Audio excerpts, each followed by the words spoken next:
Assalamualaikum warahmatullahi wabarakatuh. Oke, kita lanjutkan saja ceritanya. Tapi seperti biasa, yang belum bantu tekan tombol like, bantu dulu Mimin untuk tekan tombol like-nya. Yes. Oke, let's go. Bab 3071 sampai bab 3072. Chen Jiayan akhirnya mencapai puncak gunung setelah banyak usaha. Dia sudah kelelahan, berkeringat banyak dan terengah-engah. Setelah mencapai puncak gunung, kaki Chen Jiayan terasa lemas dan banyak lumpur di badan dan kakinya. Saat ini, bulan telah terbit ke langit, dan cahaya keperakannya menyinari puncak gunung. Ada pintu masuk gua di puncak gunung. Meski terbentuk secara alami, namun tanaman di pintu masuk gua telah dipangkas dengan cermat. Pada saat ini, Chen Jiayan sedang membungkuk, dengan tangan di atas lutut, berdiri di bawah bayangan gua, terengah-engah. Ketika dia menarik napas dalam-dalam, dia berdiri dan melihat ke pintu masuk gua, wajahnya menjadi pucat. Kemudian, Chen Jiayan masuk ke dalam gua dengan gemetar. Terdapat ruang yang luas di dalam gua, dengan platform batu di tengahnya dan sebuah tempat lilin diletakkan di atas platform batu tersebut. Lilin merah dengan bentuk khusus menyala, memancarkan cahaya keemasan pucat. Anehnya, cahaya keemasan ini tidak hanya mampu menerangi, tetapi juga lebih seperti perisai pelindung, menghalangi angin gunung dan dingin di luar gua. Chen Jiayan masuk dan langsung merasakan nafas hangat.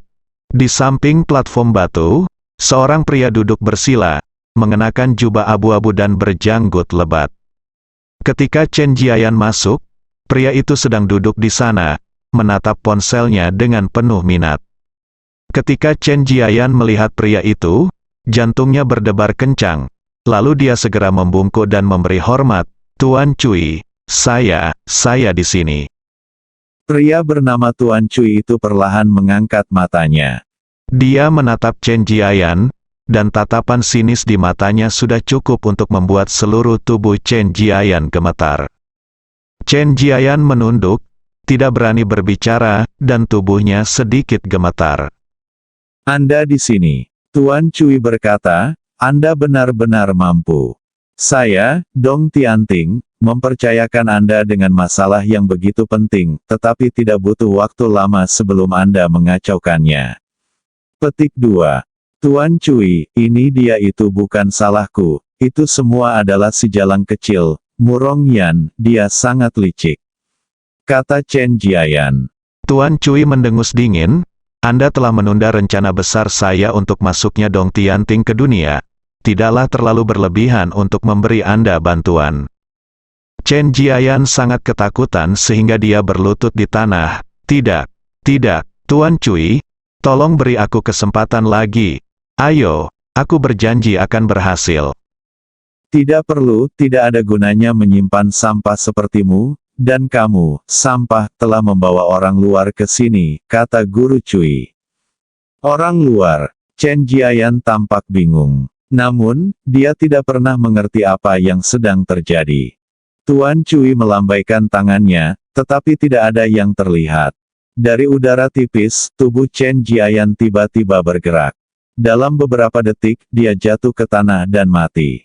Chen Jiayan meninggal dalam diam. Master Cui, sebaliknya, tampak tenang, seolah-olah dia baru saja menginjak-injak seekor semut sampai mati. Kemudian, dia melambaikan tangannya lagi, dan angin kencang dari energi sejati menyapu tubuh Chen Jiayan. Tubuh Chen Jiayan terbang keluar dari pintu masuk gua, lalu terbang langsung keluar dari puncak gunung dan jatuh ke bawah tebing. Kemudian, Master Cui berkata perlahan, "Karena kamu di sini, keluarlah." Beberapa detik kemudian, Ye Chong dan Murong Yan berjalan keluar dari balik pohon. Wajah Murong Yan menjadi pucat. Ini pertama kalinya dia melihat seseorang membunuh seseorang. Adapun iblis bernama Cui ini, terlalu mudah untuk membunuh seseorang. Dia hanya melambaikan tangannya dan menjatuhkan Chen Jiayan dari tebing. Adegan ini menumbangkan pemahaman Murong Yan. Murong Yan bahkan mengira orang bernama Cui ini adalah iblis. Pada malam seperti itu, di gua terpencil, semuanya sangat menakutkan. Dia gemetar ketakutan, mengikuti Ye Chong, dan memeluk lengan Ye Chong dengan erat.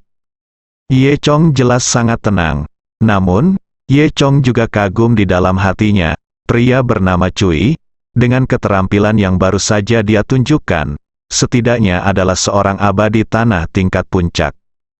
Bagaimana orang sekuat itu bisa tinggal di gua ini? Terlebih lagi, Ye Chong baru saja mendengar nama Dong Tianting. Bagaimanapun juga, dia datang ke tempat yang tepat. "Siapa kamu?" Tuan Cui bertanya. Ye Chong tidak membuang waktu dan langsung mengeluarkan undangannya. Tuan Cui melihat undangan di tangan Ye Chong. Matanya berbinar, lalu dia berdiri. Dia berjalan mendekati Ye Chong, menerima undangan itu dan melihatnya. "Yah, apakah kamu Long Zaiye?" Ye Chong mengangguk. "Ya, aku Long Zaiye." Murong Yan melirik Ye Chong dan langsung mengerti, tanpa mengeluarkan suara. "Saya Cui Ming, penjaga gerbang pengadilan surgawi timur." Cui memperkenalkan dirinya. Murong Yan berpikir dalam hati, Cui Ming, mendesaknya untuk mati memang bukan pertanda baik. Memikirkan hal ini, dia memeluk Ye Chong lebih erat. Cui Ming tersenyum dan melanjutkan, "Dong Tianting mengirimkan total 36 undangan ke dunia kali ini. Mewakili 36 anak muda terkuat di dunia, Anda adalah orang ke-6 yang datang ke sini." Anak muda, Ye Chong berpikir dalam hati. Mengapa dia tidak mendapatkannya? Apakah saya tidak sebaik 36 orang ini? Namun, jika Anda mengira Long Zaiye bisa masuk dalam peringkat 36, Anda bisa memperkirakan bahwa daftar undangannya juga sangat berkualitas. Merupakan kehormatan bagi Anda untuk terpilih untuk berpartisipasi dalam uji coba surga timur. Jika Anda dapat memenangkan tempat pertama dan memasuki surga timur, maka Anda akan benar-benar terlahir kembali di masa depan, lanjut Cui Ming. Ye Chong tersenyum, tentu saja. Ye Chong datang ke sini bukan untuk menjadi anggota pengadilan surgawi timur. Dia datang ke sini untuk tujuan lain. Setelah itu, Cui Ming memandang ke arah Murong Yan, "Siapa wanita kecil yang lucu ini?" Ye Chong berkata, "Oh, ini pacarku. Aku tidak bisa hidup tanpanya kemanapun aku pergi. Jadi dia juga aku yang membawanya. Kalau tidak aku tidak akan bisa berkonsentrasi pada permainan. Kamu tidak akan keberatan, kan?" Cui Ming terkekeh dan melihat Murong Yan dari atas ke bawah. Jelas dia juga terkejut dengan kecantikan Murong Yan. "Tentu saja tidak, akan aneh jika aku tidak memikirkan pacar tampan setiap hari," kata Cui Ming. Setelah itu, dia mengangkat telepon dan menelepon. Tidak lama kemudian, pintu kayu terbuka di dinding di dalam gua, dan seorang pemuda keluar dari sana. "Murid Xia Duo, beri hormat kepada gurunya." Pemuda itu memberi hormat. Cui Ming mengangguk dan berkata, "Pergilah, ajak mereka berdua untuk beristirahat, dan tunggu sampai lusa untuk pergi ke gua cahaya emas bersama." Xia Duo mengangguk, lalu mendongak dan melihat Ye Chong dan Murong Yan. "Apakah kedua orang ini?" Xia Duo bertanya dengan rasa ingin tahu. Cui Ming menggelengkan kepalanya dan berkata, "Hanya satu ruangan." Xia Duo terkejut, lalu mengangguk dan memberi isyarat tolong. Cui Ming berkata kepada Ye Chong, "Maaf, hanya ada 36 kamar, jadi kamu hanya bisa tidur di satu kamar." Ye Chong tersenyum, "Tidak masalah." Murong Yan tersipu dan tegang, memegang lengan Ye Chong rapat. Kedua orang itu mengikuti Xia Duo dan berjalan ke pintu kayu. Setelah kedua orang itu pergi, Cui Ming duduk kembali dan terus melihat ponselnya. Ye Chong dan Murong Yan mengikuti Xia Duo ke pintu kayu. Di balik pintu kayu ada lorong dengan mata mengarah ke bawah. Lorong itu sangat redup, hanya beberapa lampu kecil yang memancarkan cahaya kuning redup. Beberapa orang sedang menaiki tangga sambil mengeluarkan suara, dong dong dong. Murong Yan merasa jantungnya akan melompat keluar dari dadanya. Adegan ini menjadi semakin seperti film hantu. Mungkinkah Cui Ming menipu Ye Chong? Xia Duo ini segera membawa mereka ke rumah jagal dan membunuh mereka semua. Semakin Murong Yan memikirkannya, dia menjadi semakin takut, dan dia memeluk lengan Ye Chong dengan erat. Ye Chong berjalan normal ketika dia tiba-tiba merasakan bola kelembutan besar menempel di lengannya. Dia tidak bisa menahan perasaan sedikit bersemangat. Kebahagiaan ini pasti datang terlalu tiba-tiba. Dengan cara ini, setelah berjalan sekitar 5 menit, kami sampai di pintu-pintu lain. Di depan pintu, berdiri seorang murid yang berpakaian mirip dengan Xia Duo. Xia Duo berjalan mendekat dan mengucapkan beberapa patah kata kepada muridnya. Murong Yan bahkan lebih khawatir. Mungkinkah ada rumah jagal di balik pintu ini? Ye Chong, sebaliknya, menikmati kedekatannya dengan Murong Yan. Segera, murid yang menjaga pintu membuka pintu. Saat pintu terbuka, tidak ada pemandangan mengerikan dan berdarah seperti yang dibayangkan Murong Yan. Sebaliknya, cahaya terang menyinari, dan di balik pintu itu bukan rumah jagal, melainkan hotel. Ini tidak terduga oleh Murong Yan. Lalu, Xia Duo membawa Ye Chong dan Murong Yan ke pintu. Saat ini, mereka berada di aula yang terang, didekorasi dengan gaya yang mirip dengan hotel modern. Namun terlihat jelas bahwa pemilik di sini terpaksa meniru tampilan luar dan membangun hotel ini. Oleh karena itu, beberapa di antaranya tidak mencolok, dan terdapat jejak zaman yang sangat kuno di banyak tempat, seperti karakter segel, berbagai simbol primitif, del. Di sisi kiri aula, ada meja resepsionis dengan seorang murid berpakaian serupa berdiri di belakangnya. Xia Duo berjalan mendekat dan mengucapkan beberapa patah kata kepada muridnya. Ketika dia kembali, dia menekan kunci kamar. Dia menyerahkan kunci kepada Ye Chong dan berkata, "Kalian berdua, kalian tinggal di kamar nomor 6 Tiangang. Silakan lewat sini." Setelah mengatakan itu, Xia Duo membawa Ye Chong dan Murong Yan melewati lorong di samping meja depan, datang ke area ruang tamu. Lampu koridor area kamar tamu agak redup. Koridor panjang dengan 18 ruangan di kiri dan kanan. Kamar Ye Chong dan Murong Yan adalah kamar ke-6 di sebelah kiri. Kamar-kamar ditata sesuai urutan kedatangannya di Gunung Chiun, dan beberapa kamar pertama sudah terisi. Xia Duo membawa mereka berdua ke pintu kamar. "Baiklah, kalian berdua, istirahatlah yang baik. Jika ada sesuatu, datanglah padaku kapan saja." Dengan itu, Xia Duo pergi. Ketika dia pergi, dia diam-diam melirik ke arah Murong Yan. Faktanya, Xia Duo tertarik dengan kecantikan Murong Yan sejak awal. Dia baru saja mengintip ke arah Murong Yan lebih dari sekali di lorong itu. Ye Chong melihat semua ini, tapi dia tidak mengatakannya dengan lantang. Kemudian, Ye Chong membuka pintu dengan kuncinya. Ruangan terbuka dan Murong Yan bergegas masuk dengan langkah cepat. "Yah, aku takut setengah mati. Aku harus masuk ke dalam rumah agar aman di tempat ini," kata Murong Yan. Ye Chong tersenyum dan hendak masuk. Tiba-tiba, pintu di sebelahnya terbuka dengan bunyi berderit. Kemudian, wajah seorang gadis cantik muncul dari dalam. Rambut emasnya yang panjang dan halus tergerai. Saat dia melihat wajah imut dan cantik ini, Ye Chong tercengang. Gadis ini tidak lain adalah Ruth Ye Chong yang dilihat di pesawat. Melihat Ruth, Ye Chong memikirkan kembali fantasi yang membuatnya takut.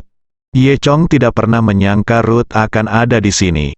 Tampaknya Ruth juga terpilih untuk berpartisipasi dalam ujian surga timur.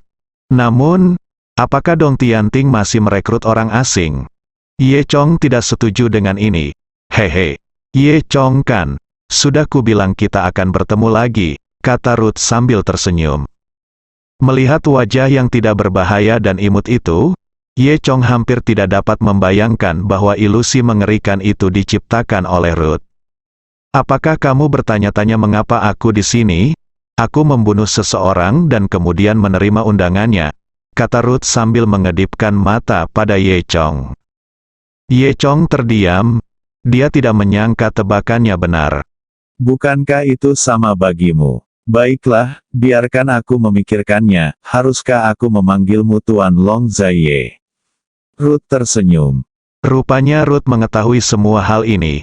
Ye Chong curiga Ruth diam-diam melihat ingatannya sambil menciptakan ilusi untuknya. Sepertinya Ruth ini memang orang yang berbahaya. Memikirkan hal ini, Ye Chong langsung masuk ke kamar tanpa berkata apa-apa, agar tidak dibingungkan oleh Ruth lagi. Ye Chong masuk ke kamar dan menutup pintu. Kamar tamu ini berukuran cukup besar, dengan 2 kamar, ruang tamu dan kamar tidur. Ada tempat tidur ganda di kamar tidur dengan jendela besar di sebelahnya. Ada sofa empuk di ruang tamu, di seberang TV besar. Ada juga bathtub besar di kamar mandi, jadi 2 orang bisa masuk dan mandi bersama. Saat Ye bergegas masuk, Murong Yan sudah menyalakan semua lampu di ruangan itu, melepas sepatunya, duduk bersila di sofa, dan menyalakan TV. Ye Chong merasa sangat aneh. Dia jelas-jelas ketakutan sekarang. Tapi mengapa dia mulai menonton TV begitu dia memasuki ruangan? Namun, dia tidak terlalu memikirkannya dan berjalan untuk duduk di sebelah Murong Yan. Murong Yan mengenakan sepatu kets hari ini. Meskipun dia mendaki gunung, dia sering digendong oleh Ye Chong. Dia tidak banyak berjalan sendirian. Namun, meski begitu, kaki kecilnya yang lembut masih terasa merah. Murong Yan merentangkan kaki kecilnya di samping Ye Chong, cemberut dan berkata, "Lihat, semuanya lelah." Wajah Ye Chong memerah. Dia tidak menyangka Murong Yan begitu berani. Kaki seorang gadis bukan hanya untuk dilihat orang. Ye Chong berpura-pura tegak dan berkata, "Ya, terima kasih atas kerja kerasnya." Murong Yan masih menolak menyerah dan merentangkan kaki kecilnya ke tangan Ye Chong. "Oh, sakit sekali. Kenapa kamu tidak meremasku saja?" Murong Yan berkata dengan genit. Tindakan centil ini membuat Ye Chong merasa mabuk. Wajahnya merah dan dia mengulurkan tangannya, mencubit kaki halus Murong Yan dan memijatnya. "Ngomong-ngomong, apa yang kamu lihat?" Ye Chong bertanya, mengganti topik pembicaraan. Murong Yan melirik ke TV dan berkata ini adalah film. Pahlawan berselingkuh dari istrinya, dan pahlawan wanita mengetahuinya. Kemudian pahlawan wanita tersebut memanfaatkan mereka berdua untuk melakukan itu, dan menikam pria itu sampai mati, dengan penusuk. "Ah, film yang mesum," kata Ye Chong Sin. Murong Yan jelas menikmati pijatan Ye Chong. Namun, dia segera teringat sesuatu. "Ngomong-ngomong, siapa yang baru saja berbicara denganmu di luar?" Bersambung.